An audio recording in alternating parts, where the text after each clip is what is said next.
What is going on, Summit Chasers, and welcome to another episode of the Summit Chasers podcast. And I am honored to introduce to you today's guest, Olivia Atkin. She's actually a very impressive conversation. She is a TEDx speaker. She's an author, business owner, and she has some of the coolest experience and one of the coolest backgrounds that I've ever had the opportunity to interview or meet. She worked with the New York Giants. She managed her collegiate hockey team, and I'm Canadian, so we talked a lot about that. She also managed her high school wrestling team, lacrosse team. She was a very high level swimmer and diver. We talk a lot about how the intersection of a lot of the lessons that we learned from both sports. Obviously, I'm a former 3-time professional athlete. So a lot of the intersection between what we learn about in sports and that world and how we bring it into business and life. So we talk a lot about leadership, communication, dedication, what it takes to succeed, and the difference between amateur and the difference between pro in general, not just in sports. So go ahead. I'm going to leave all the links for her down below. Her podcast is actually huge. Apparently, she's in all 7 continents now. So go show her podcast some love. I'll link all that stuff down in the description below. But sit back, get your notepads out, comment your takeaways below, and enjoy the episode. Well, first, I was going through some of your accolades and experience and that kind of stuff, and there's one in particular, hockey. You Mhm. worked with you managed a men and a women's hockey team. Yeah. How did you get into that? I don't. Again, the Canadian in me has to ask that question first. How did you get into that? I was gonna say, I feel like it wouldn't be a true Canadian interviewing me if we didn't touch upon hockey. Yeah, just to Um, start there. Number one spot to start. So I was a manager of 4 men's teams at my high school. I started off in wrestling, and then I ended by my senior year managing the wrestling team, baseball, football, and men's lacrosse. So I applied to Quinnipiac. I wasn't thinking of doing, anything in this sports area. I listed obviously in my application and in my letter all my backgrounds with sports, from being an athlete myself to managing them. And they had passed it along to the hockey team, and they were like, you should check her out. And one day I got a call and they were like, hey, would you be interested in being one of our managers? And we sat down, and I ended up managing both teams from freshman year to the day I graduated. I'm still very close with the team and the staff at the university. Quinnipiac has made it to the Frozen Four 3 times. Mhm. All 3 times I have had very unique experiences with them. The first time they made it was actually the spring right before I came to the university. So I actually knew and was committed to go to Quinnipiac. I knew I was going to be managing both the men's and women's hockey team. And then they were there. So I got to watch that on TV with a lot of family and friends. The second time the men's made it to the Frozen Four, I was actually a manager for the team. So I got to go to Tampa with them and get to experience that. I have a ring from that Nice. year. Pretty cool. It's the men's ring, so it's the size of like 3 of my fingers. But I do occasionally wear it. And then the third time the men's team made it to the Frozen Four was this past year, and I actually went out to Tampa. I sat right next to the bench. I was there for all the games, watched them score, get that puck in the net that 5 seconds into overtime. And if you weren't looking, and luckily in my many years managing hockey, I learned the skill of watching that puck no matter who's Mhm. on the ice. So I was able to catch the whole thing, but I know a lot of people around me totally like didn't see it from the time the puck hit the ice to hit the net. So it was a very cool journey. This last time too, a lot of the alumni, guys I managed when I was there, guys who came before us, all flew out. The ones who did not fly out, um, going into the Frozen Four, once we made the championship game, 24 hours prior to the game starting, they flew in. So we very much had that team bonding, but interesting enough, prior to managing the Quinnipiac University team, I never really watched hockey. I never was a part of hockey. I grew up in New Jersey and in South Jersey, more specifically too. Hockey isn't really a thing. Our high school, our town, which is a very big town, actually had one joint between the two high schools team, and it's a club team. It's not sponsored through the schools, anything like that. And we would, though, they would do a Thanksgiving game. So me and my friends would go every Thanksgiving and watch the team compete against a different township. But that was kind of the extent. I went to a few Flyers games. So a lot of my hockey knowledge really stems from quickly diving into the deep end in all things hockey. And the second I found out I was going to be managing both the men's and women's team, I started reading up on everything hockey. Luckily for me, I had a lot of experience in managing on the team side, so I didn't have to pick up those skills. It was really just understanding how it would deviate from other sports that I'd managed, terminology, right? Watching something very high up, because I'd be in the press box and having to watch that puck. It's a very different that view. Yeah, it's one of those things where you're sitting there going, where is it? Because I'm seeing skates and you're very far up. So it's like really learning how to see where things are coming from, directions people are moving. Even that's a skill a lot of people don't think about, is even on the ice, reading body language. Who's potentially going to be the guy or the girl on the ice that's going to go after the puck based on the way people are moving versus who's not. So, to potentially look at them.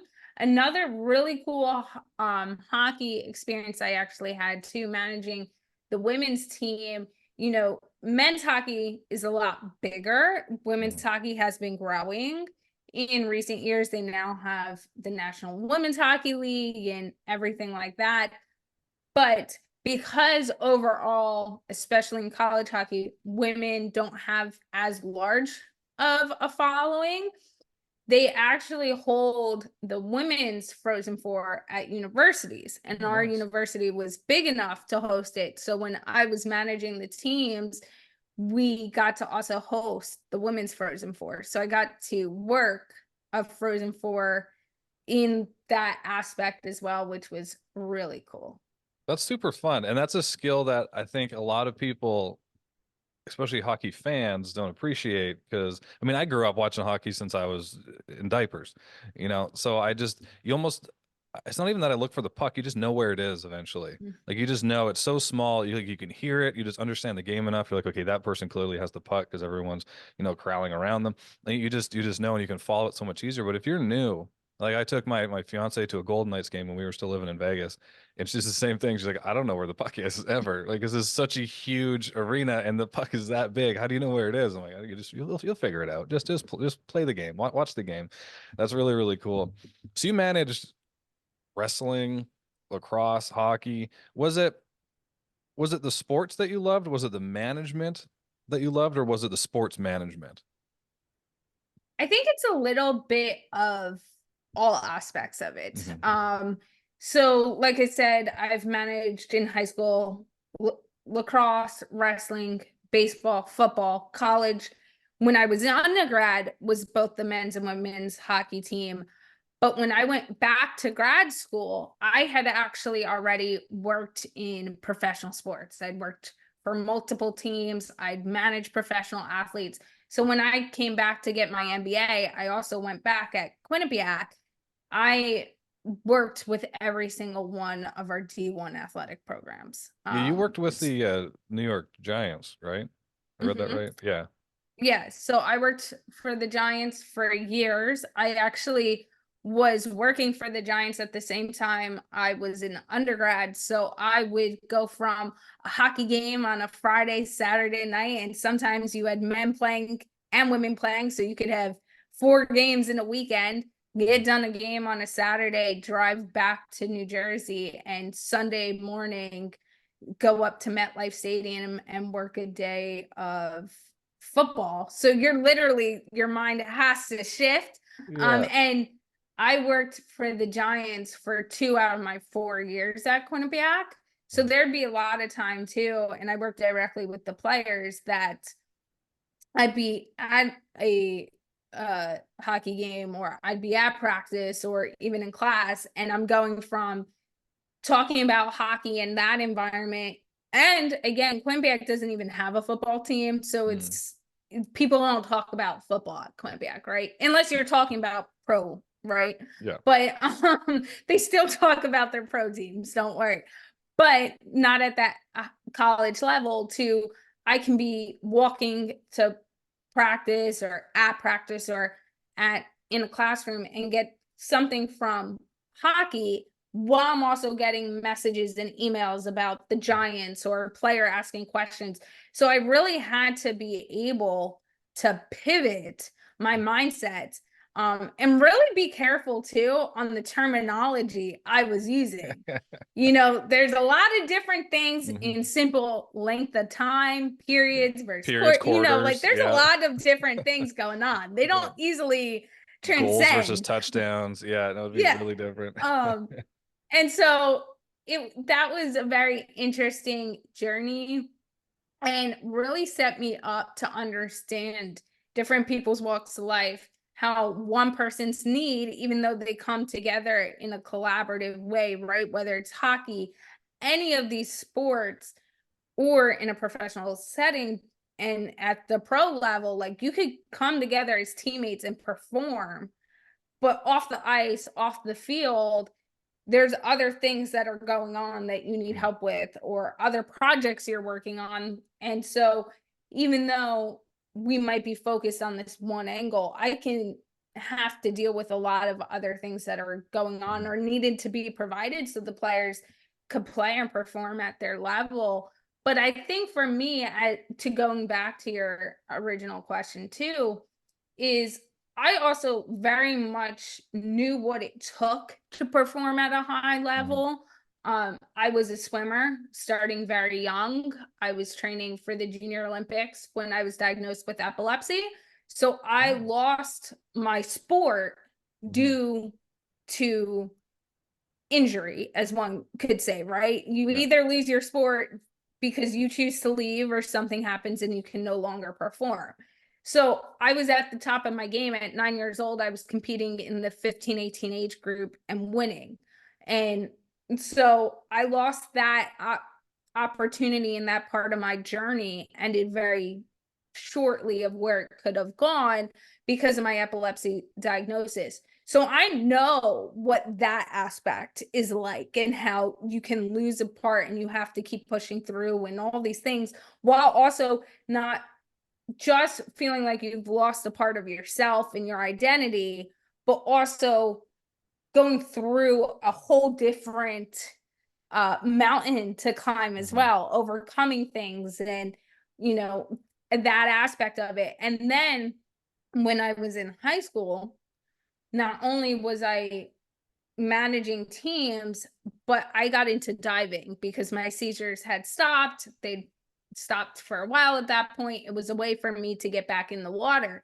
So I started diving. I became a dive coach as well. And by my senior year in high school, I set the state record. I won overall. Obviously, if you set the state record, you probably won. But for the 3 meters at 18 years old, and I walked away from diving, from coaching diving, helping coach young swimmers, because I was at the top of my game, and I knew I wasn't going to do it in college. I knew I wasn't going to have the time. It was time for me to grow and move on. And so I also know what it is like walking away at the top. You've accomplished everything you want to accomplish, and you are in a peaceful state to walk away. So when working with athletes, I've worked in all the different aspects. I've been where they are. I've gone through things they might have not gone through yet. And then I've seen it from a coach's eye and how people are, take criticism differently, how to communicate all that, as well as them from the management side and all the moving pieces that go together. So for me, it was, let me be able to be a part and help in any way I can, whether that is in the wrestling room. And I did go back after college. The manager or the coach asked me to come manage the managers because he needed help with them and talk to them sometimes. But I knew what it was like in so many different aspects of, okay, how do you need me to show up? And that's how I'll show up. The athletes sometimes weren't responding to things. So let me kind of bring it to you in a different aspect. Let me see if I could walk you through it in some way you're not getting from your coach. And so for me, it's really just where am I needed and how am I needed in the sports area to get you there. And then when you're deciding to leave, and I still work with athletes on this, is how can you leave in the best way, meaning mentally, physically, the way you want to depart. So many people, even if they leave at the height of their game, when they actually stop playing, they go, what are the skill sets? How all this I've done for all these years, that's my identity. I don't know what to do. I don't know if I'm going to be passionate about this other thing. So how can those skill sets transition? How can you make those decisions? And kind of give them some clarity from someone who's been there and understands that environment very well. No, I can relate with most of what you just said. I was a professional athlete in 3 different sports, 2 of which I had was an injury that took me out of it. One of which was at kind of at the top of the game before I was done, type of thing. So I really relate with that. So I'd love to hear from your perspective. There's one thing that you said that I kind of want to hit on, which is there's some things that these athletes aren't getting from their coaches or their teammates that I had to, the gaps you had to fill, right? What were some of the main things that the athletes felt like they weren't getting from their coach that somebody in your position would have been able to fulfill on or help them through? So one thing I see a lot, I didn't as much see it in the hockey aspect when I was at Quinnipiac. I very much saw it at a high school level. I see it occasionally at the college level when I work with different colleges and the pro level. I'll use the high school level as the pure example because I have seen it firsthand myself and worked with athletes on this. It is so typical, especially at that level, that a lot of times there's volunteer coaches that come in and coach at a high school. They're not all paid by the school. They might be cops who played the sport and are willing to volunteer their time. And so a pure example, and I'll tell this story, is when I came back after I graduated college and I was working for the New York Giants, and the wrestling coach at my high school asked me to come back and help him. And I agreed on days I couldn't make it to practice or whatever, I'd show up. And I kept seeing that there was the 2 assistant coaches and the head coach, and they were speaking to everyone the same way. And their way of coaching too was, we're going to get in your face, yell at you, scream at you if you're doing something wrong. And I know firsthand, not everyone responds that way. You're going to get the athletes that shut down. You're going to get the athletes that just throw up their hands and they're not going to try anymore. And I kept seeing this, especially with a few of the guys. And I'm like, you're just not understanding the reason they're not performing well isn't that they don't have it in them to perform well and push themselves to that level. It is purely because you're getting them to a point where they're just shutting down and their body isn't in the space to actually train. And when I was coaching, I very much understood that you had to meet each of your players in the space they were in, and how do they communicate, and how are they going to actually perceive what you're telling them. And I'm seeing this happen now at this wrestling team. And I finally, after one day of practice and they're getting yelled at and the coaches walk away, I go up to the kid and I'm like, what's going on? He's like, I keep messing this up. And I go, okay, well, where's the disconnect? They're showing you. And he's like, I think I'm doing this. And I said, okay, well, we'll name him John. I'm like, John, come over to the mat real fast. I said, John's been doing it right. So why don't you try that move on John, and John will give you some critiques and we'll see it from a reverse. And they sat there and they kept practicing. And I'm like, okay, you're going to just keep practicing this. And just in the way we were communicating and understanding too, from what I had been watching, that he really learned when it was, let's take it step by step and let's take it from actually doing it. Let's not talk about, let's not yell about, but actually practicing each step in a calm manner where there's no pressure. And it got to a point where this same player, they were saying to him, you're not going to get anywhere. You're not going to get to championships. You're not going to hit qualifiers. Like, just really yelling down at him. And I looked at him one day. Now, mind you, they're all high school boys, right? And here's this girl that is not only a girl, but she works with pro athletes. Yeah. And I said to him, I'll make you a bet. Now, mind you, they all want to be cool kids too, right? Cool athletes. I was like, I'll let us be friends on Facebook if you make it to states. Because all the guys want to be friends on social media. And I was like, no, there's boundaries. But I said to him in front of all the guys, I said, make it to states and I'll be friends with you on Facebook. And now, mind you, the coaches are yelling at everyone the same way, talking down, and they're like, he's not going to do it. Like, I don't know why you're, and this was like towards the end of the season. I said, watch, he'll turn around, he'll make it. And you know what? He made it to states and placed third at states. And it's a pure example that sometimes the missing piece is just the piece that it's not that the coach isn't saying it. It's not that the coach isn't providing the resources. It's someone else taking the time out to go, okay, what's going to be most beneficial? I'm not giving you the information. I'm not giving you anything different, but let's talk through it. Let me do that. Let me hear this idea you have or what you want to be doing.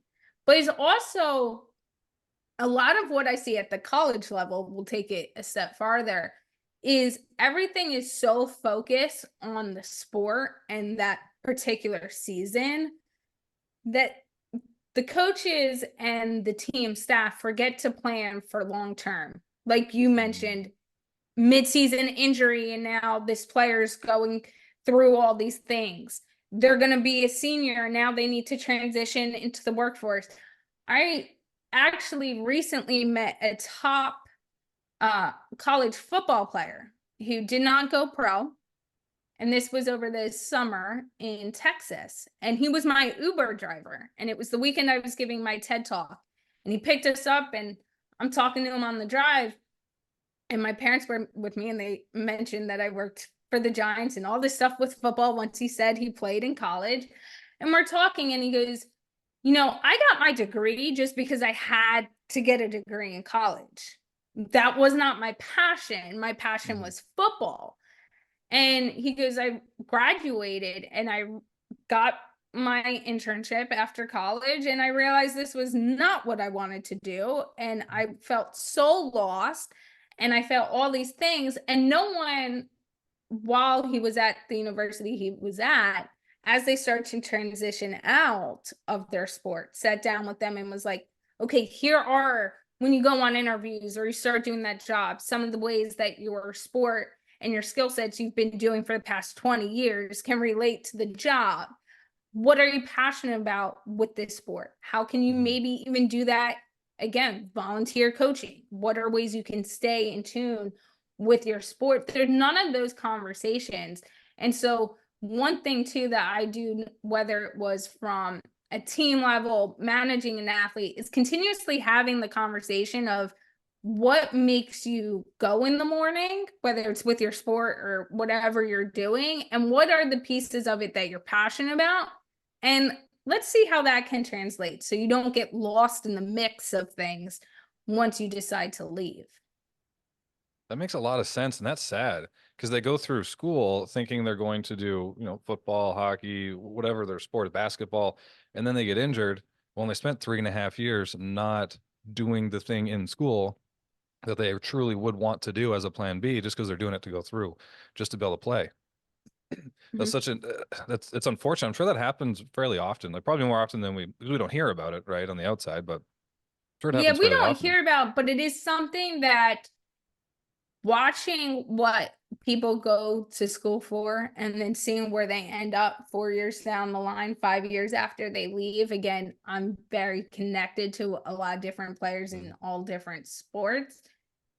It's a lot of times not what they go to school for. no. And then there is that gap of what am I doing? I mean, this person, he was saying to me, he was literally Uber driving, even though he had, and there's nothing wrong. Let me reiterate that there's nothing wrong with Uber driving, whether it's Mhm. your full-time job or part-time. But in his situation, he wasn't doing it for any reason besides he had no idea what he was going to be doing. Mhm.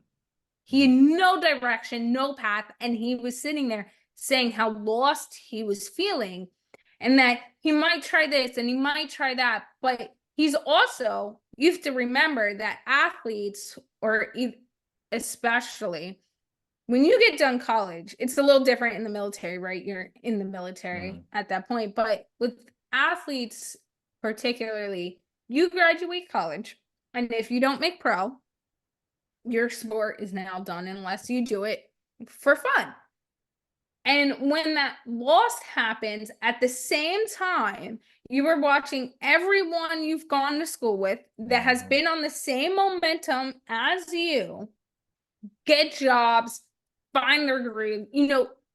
Not it's not seamless for everyone, no matter if you're an athlete or not, but you're seeing them, okay, they went to school, this is what they want to do, they got their job, they're moving on to that next chapter, and you're sitting there stuck. And it adds a very different level to things as well.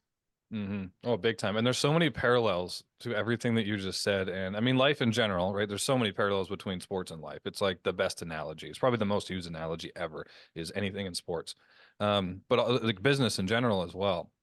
And there's one, this is a few minutes ago, but there's one thing that you had mentioned when the coach particularly was communicating to his athlete. And that's like leadership communication 101. Like the outcome or the effectiveness of your communication as a leader, really as any kind of communication, is judged upon you getting the outcome you want, not the words that you say. So this coach is yelling at this individual saying, "You're never amount to anything. You're not going to make state. You're not going to do this." Obviously, that didn't work for him. So he's communicating how he thinks he's going to get the outcome, but he's not communicating how to get the outcome out of that person. But you could move over the bench to the right a little bit, and then that person gets fired up by proving somebody wrong, by proving people wrong. He's had parents, friends say you're not going to be able to do this, and that fires him up. He's like, "Tell me more, coach." Like keep it going, and it works for him, but it doesn't work for this individual. Where you kind of identified, you came in, okay, this is how this person can relate to communication, the type of communication this person can relate to, because I want to get an outcome. So I'm going to communicate to get the outcome, not just to say the words. And that's super, that was such a good example of that. And that's a very good lesson for, I mean, leaders. If you own a business, if you're a manager, if you're a coach on a team, if you're an assistant coach on a team, if you're a captain on a team, you're a leader. And you have to learn how to, again, you have to learn how to gauge your communication skills. And it's on getting the outcome out of whether it's person A, B, C to Z. It's about getting the outcome.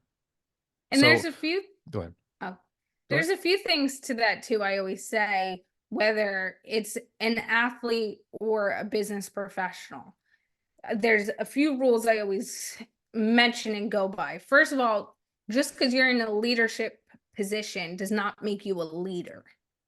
So understand, just because you've gotten that new leadership role, you still have to have the skill sets. And if you don't have them, that's okay, but build them. Do not just expect people to perform at the level you want, respect you at that level, because now your title has changed.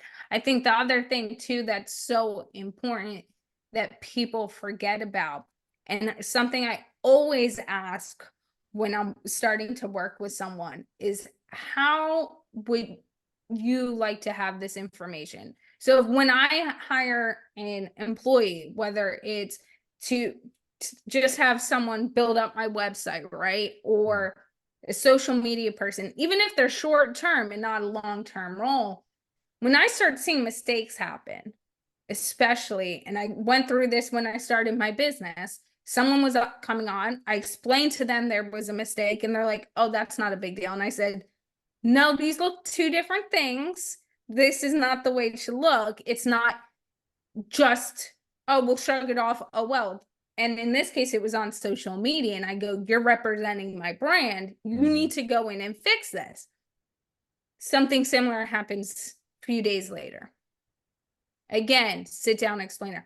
Finally, I said to her, I said, I've said it this way. I see the problem happen again. We're now on time 3 or 4. What is it that I can help you to be able to grasp what I am trying to explain?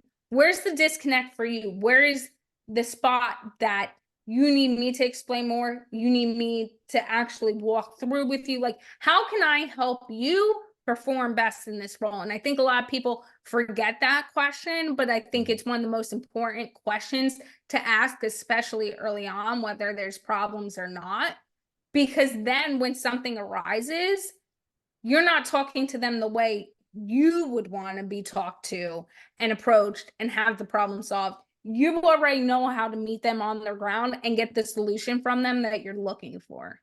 No, absolutely. And I think a lot of that starts with, as the leader, you have to take responsibility for everything.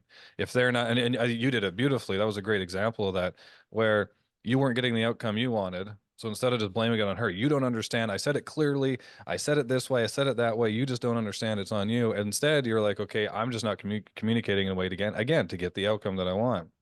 And I don't know that off the top of my head. So I'm going to ask the person. I'm going to take responsibility and ask. And I love the way you did that. How can I communicate this to you better so that you can grasp and so that you can be successful and therefore we are successful together? Right. So many leaders don't, because they're a lot of managers or whoever it is, coaches, doesn't matter. They're leaders by title only.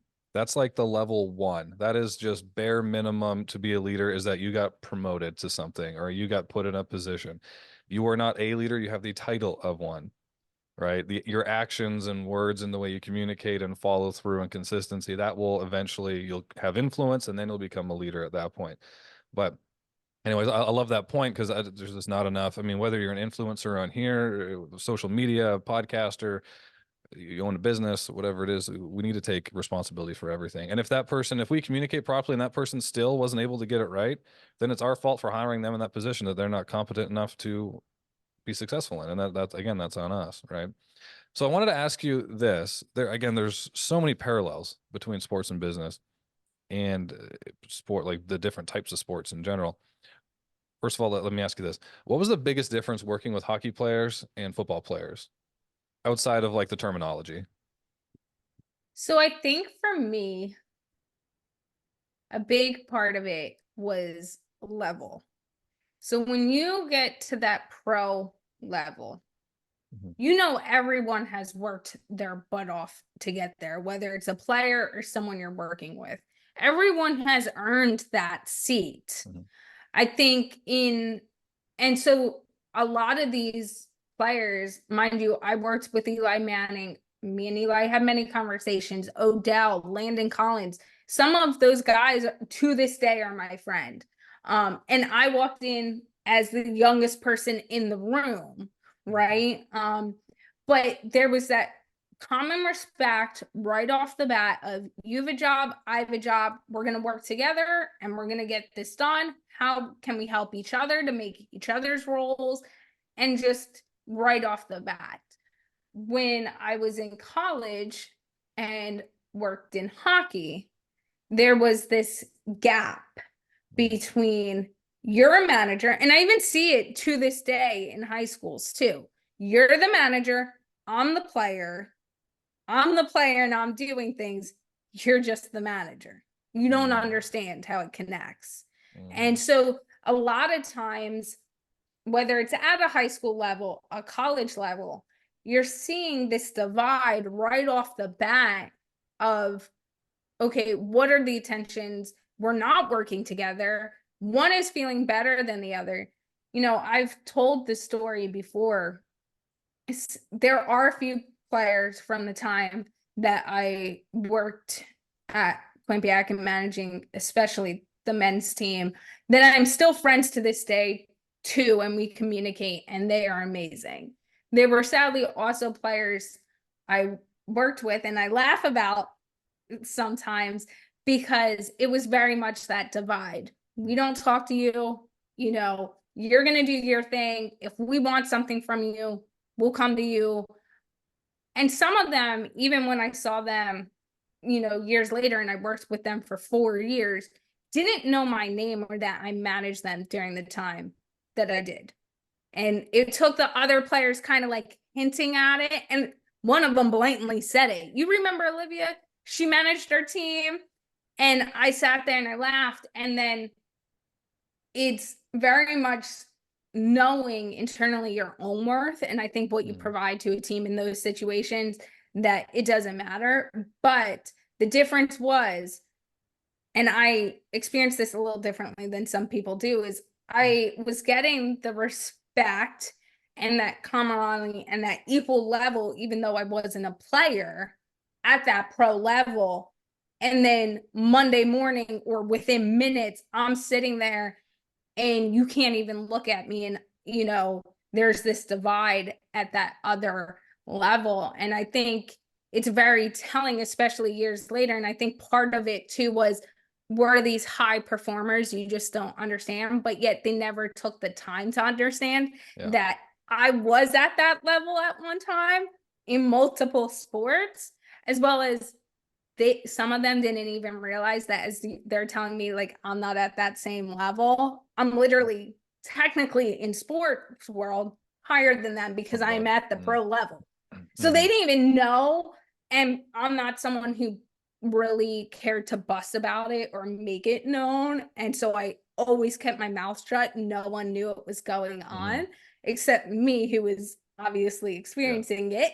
But I would sit there and kind of laugh when those moments would happen in real time, because I'd be like, you have no idea that Odell literally just texted me 5 minutes ago asking me a question, right? Or Landon Collins, or tomorrow morning I'm gonna be at this event, this movie premiere with all these celebrities, as you're, you know, not even trying to remember my name and pay me that level of respect. So I think that's the biggest that I experienced at those two different levels. I also had the unique perspective of going through those two different levels at the same exact time, which I think adds to the feeling of it.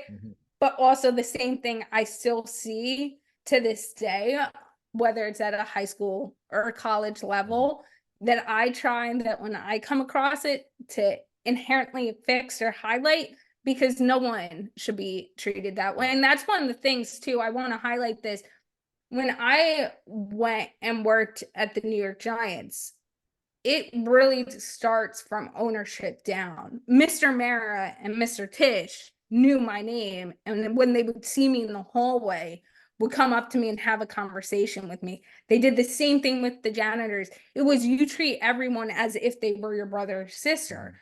And so I think it also comes down from, you know, as we've all talked about, whether it's sports or business, but from that top down in that pure example. And the Giants are such an amazing organization and a pure example of how, by just leading by example, everyone treats you that way.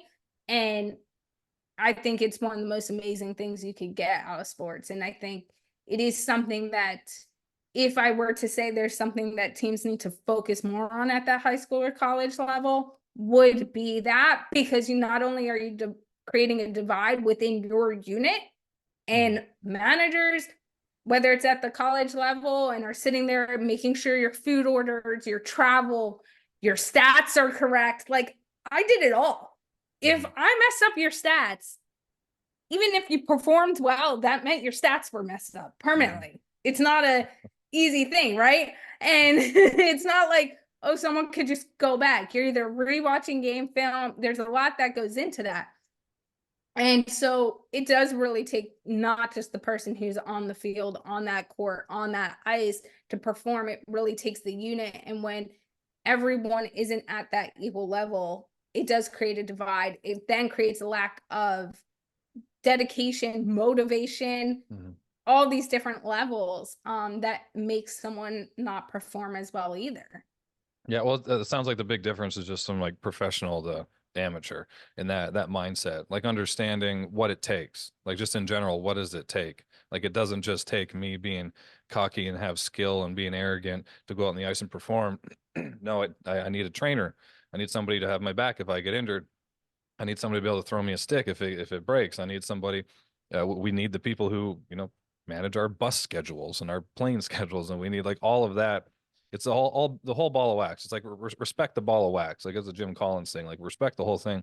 And it sounds like from your experience, like professionally, I can't speak for other NFL football teams other than New England Patriots, but it sounds like they have that. They respect everybody. Like it takes, if the janitor wasn't there to clean everything up, we wouldn't feel as proud when we walk into our locker room. If we don't feel as proud when we walk into our locker room, we're less likely to maybe we perform half a second slower when we're out there. Like it takes everybody. And that's just like in business too.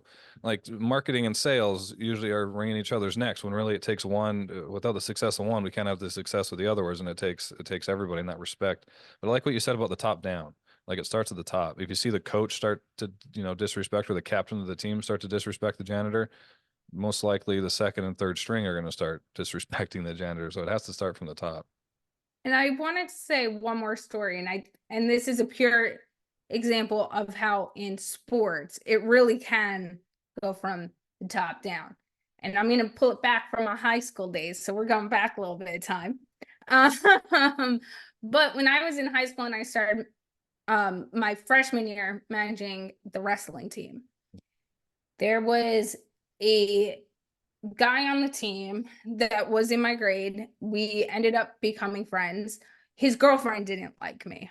And so in one of the away matches, every time we got home off the bus, because the school would wash the singlets, they would have to put it in the trash bag, in like a big trash bag. And I typically just hold the trash bag, and as you're walking off the bus, just put it in there, and then we'll walk it to the washing room and they'll wash the singlets.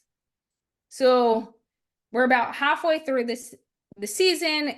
It was a night match, so we're getting back late. And again, I never had issues with his girlfriend. His girlfriend since like middle school did not like me. Made it a point when she was at every match to like try to stir things up, and I just wasn't having it. So one night, thinking he was fun and his girlfriend standing right outside the bus, he decides to throw the singlet at me. Now, if most people in sports, especially high school or college level, know that when you're going through sports, it's typically like the rookies, the freshmen, the younger ones sitting at the front of the bus, and the captains are sitting all the way in the back. Those seniors are all the way back there, right? And the captains all the way in the back. And as soon as it hit, the captains sprint, like literally jumped. I'm not even kidding. It was a sight to see. Pushed through people and was like leaning up against the bus seats to get to the front of this bus and get this guy. And before he was fully off that bus, that captain was in his face. And he was like, how dare you? He's like, and I hadn't picked up the scene. Like, yeah, I was like, I'm not doing that. And I was going to wait and kind of see if someone else would do it. And to be honest, I wasn't going to do that just yet. And he goes, get back on that bus, apologize to her face, pick up the singlet, put it in, and now you're going to help her the rest of the night. And that is what he did. He had to stay on And he had to apologize in front of everyone. He had to pick up the singlet. He had to stand there and help me with whatever I needed the rest of the night. But it was a pure example of, as something's happening in real time, going, that's wrong, correct it. And now you're going to learn not to do it again. And I'll take that a step further into the business sector of things. Years later, right? I was in sports. I went into work at Lockheed Martin. Mm-hmm. And when I started working at Lockheed Martin, there was my manager who was getting ready to retire. And one day something's being said. I don't want to go into the whole scenario, or because people might be able to figure out who it is, but I'm sitting there trying to solve the problem. I'm the only woman on the team. You know, I was the second lowest. There was only 4 of us prior to me coming on, and our contractors. He was the only one doing that role for 30 years. So he very much knew what he was looking for. And a problem arose, and our contractor sitting there, and he's suggesting a possible solution.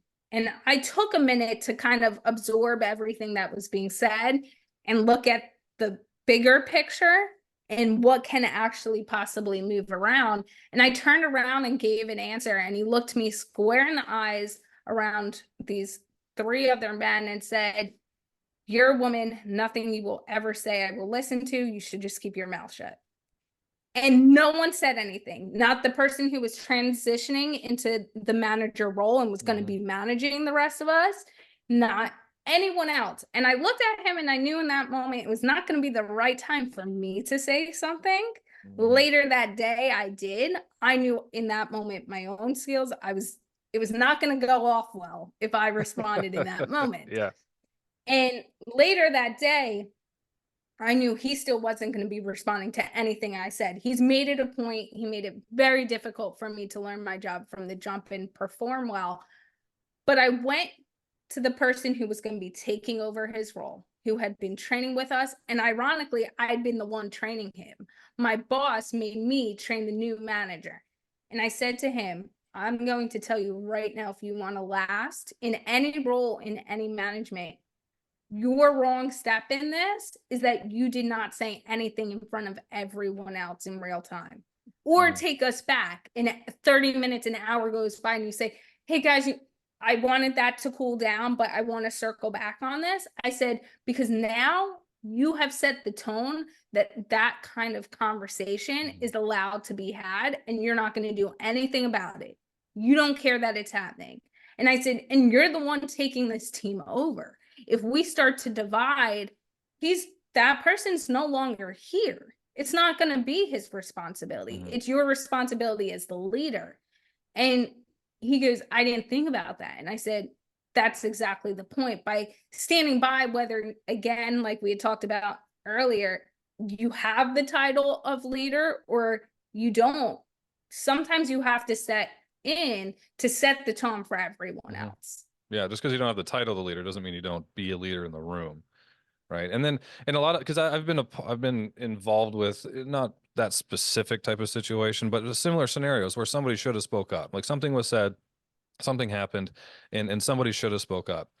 And then you approach them afterwards in a similar conversation you just had, like, you should have spoke up. Like, this would be a good time for you to speak up to, you know, make a good example or help everybody abide by our core values or culture, whatever it is. But what they you know, they said, "Well, I didn't say anything, you know, there's no harm, no foul. We'll just move on and I'll get it next time." But by not saying something, that's you communicating that it's okay. Not communicating is communicating. So him not speaking up is admitting that, like, okay, when I'm in that role, it's going to be okay. He might not mean that, but that's what he's communicating. Yep.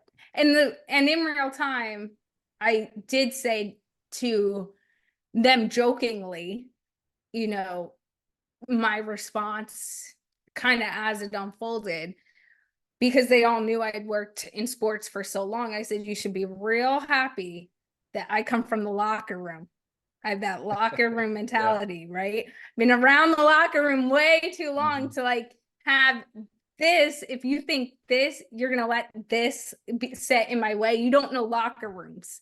You don't know the mentality that athletes have and the conversations that go on in the locker room, to think that in circumstances like that, you see a lot of times too, in that locker room environment, the leaders step up, Mm-hmm. or it pushes you. Okay, you're going to tell me no. Well, now I'm going to step onto the ice, the field, Yeah. the court, and perform better. Like, I'm going to figure out the solution, whether you help me get there or not, to perform at the level I need to.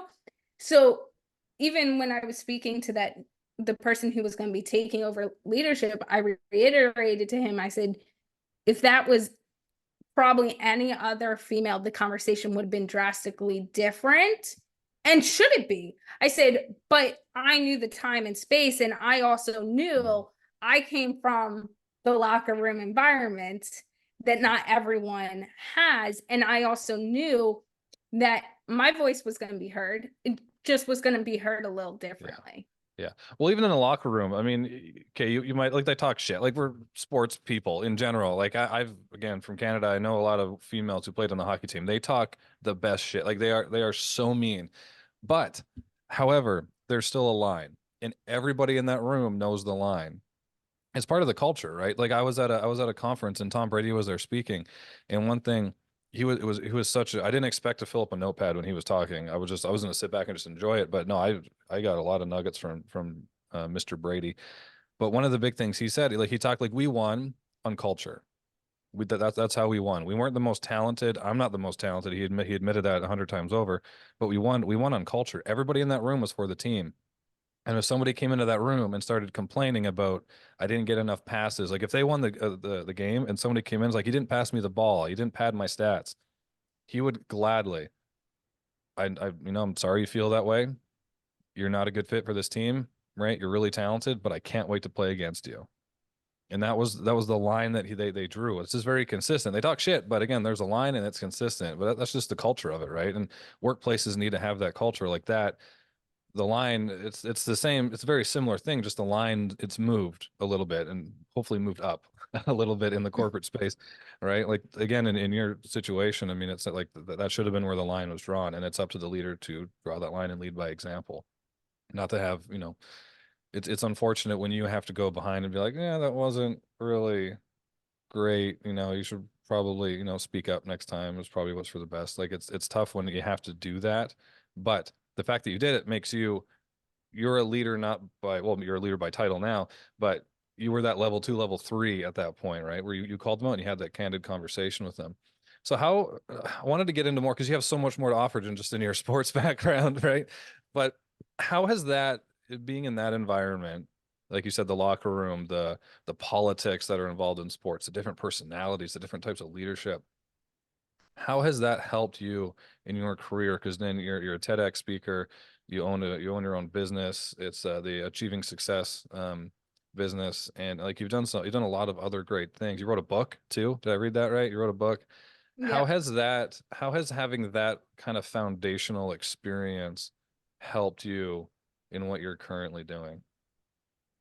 I think having all those different experiences really built up my ability to understand that you need to meet people where they are, Mm. right? What experiences they bring to the table, also while highlighting those experiences and acknowledging them, right?